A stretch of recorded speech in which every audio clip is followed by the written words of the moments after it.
The NFL has an injury problem.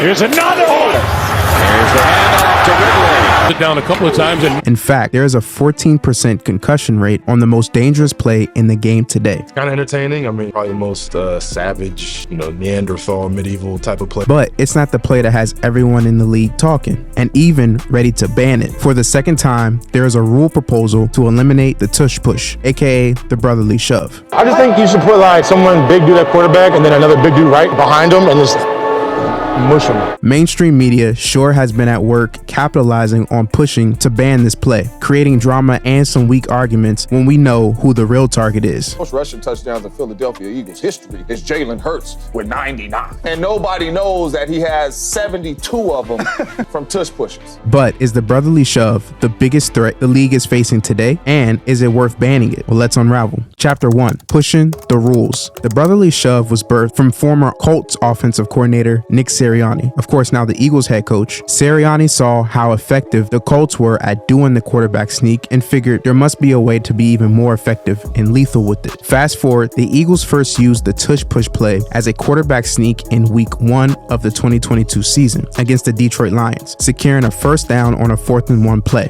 But that wasn't the first time the push earned its lore. October 15, 2005, one of the most iconic moments in USC history unfolds.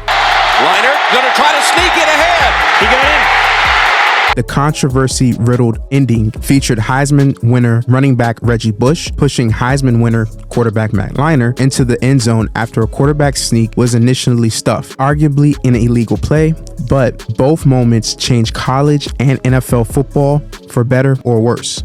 Chapter 2, the formation. The recent backlash to the brotherly shove is created with more half-truths than real data and stats. What I'm saying is it's unstoppable and it's boring for me as a fan to see. Let's talk about the numbers. The Eagles have an incredible percentage at executing the play. Philadelphia was 39 of 48 converting the brotherly shove into either a first down or touchdown. That's including playoffs. Of the 9 times they failed, the Eagles followed up with either a first down or touchdown on the next play, using the brotherly shove 8 times, including 2 via defensive offsides on a shove formation. The Eagles aren't the only team that's had success converting quarterback sneaks in 2024. The Buffalo Bills were 29 of 37 on quarterback sneaks, or 78.4%, including playoffs. Buffalo ran the sneak 37 times, second behind Philadelphia. This half, Allen push from behind.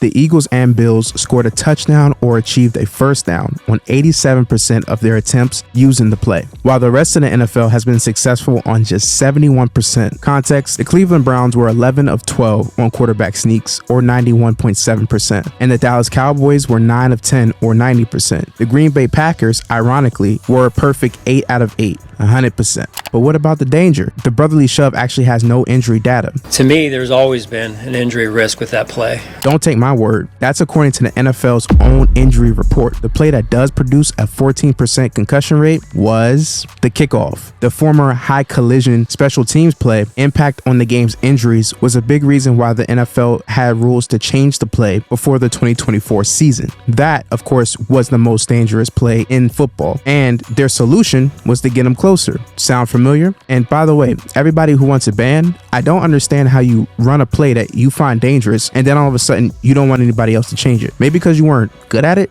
What they say, pace of play and player safety. Come on now. But no matter the facts or some logical thinking, it seems that to get people even at the highest level of football to understand they're doing too much trying to ban the shove is impossible. I'm not looking at this saying someone can get hurt. Chapter 3, facts, not fiction. A concentrated effort to outlaw a legal play that has been polarizing but successful and has brought some excitement back into the NFL, at least from a quarterback sneak perspective, feels a little calculated in my opinion, but y'all can tell me if I'm bugging. And why it feels so calculated is because Jalen Hurts gets criticized for being a tush push player who gets touchdowns on quarterback sneaks, but there's a lot of quarterbacks who have been successful on doing the exact same thing, just a different way. But it doesn't really matter. See, the banning of the brotherly shove isn't about football or injuries. It's just about narratives and arguments. I want to hear from Green Bay. Why are you saying no to this? Like the narrative that the shove is not a football play. Why is that? Because it is more like a, quote, rugby scrum than a show of NFL athlete skills. I'm not. It's not a football play. It's rugby. The Tush Push is a talented play. All right, they're trying to get it banned because it's so talented. But I'ma ask you, you've never seen a weird formation or awkward play in NFL history? Like, how about lining up in a formation where there's only 3 offensive linemen on the line of scrimmage? Or how about Wildcat football, which had its own era in the NFL? Just trying to ban something off of looks isn't what football is supposed to be about. And of course, another argument is player safety. Well, with no one other than the center having to bear the most grueling part of the shove, no other player has any real threats to their health and safety. The closer these athletes are to each other does help eliminate the majority of high-speed head-to-head collisions, which lead to more severe concussions, like they did for the kickoff. And let's keep it a buck. This is football on the pro level. Nothing is safe about it. And if the league cared this much about player health and safety, having Thursday night football would be considered ridiculous. Just last season, the AFC champion Kansas City Chiefs played 3 games in 11 days. You never want to play this many amount of games in this short of time.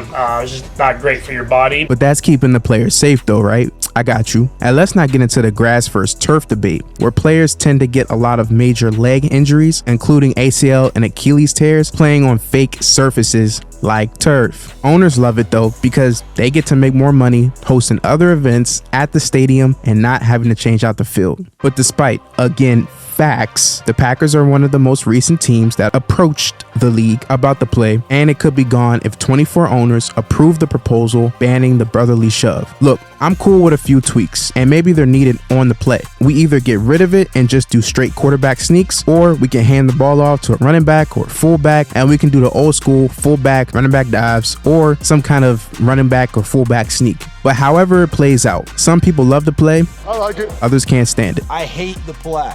I hate the play, the name, I hate everything about it. Everyone is offering their 2 cents. So here's mine. Yes, the push or brotherly shove is dangerous.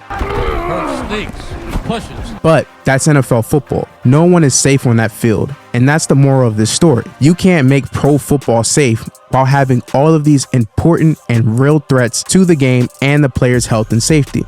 My vote, I personally hope the proposal fails. I heard rumor that NFL might want to ban it. Really? No. You celebrate. And on that note, go check out some of the biggest team fails in NFL history. And I'll talk to y'all in the next one, fam. Peace. The fact that it's a successful play for the Eagles and people want to take that away, I think is a little unfair.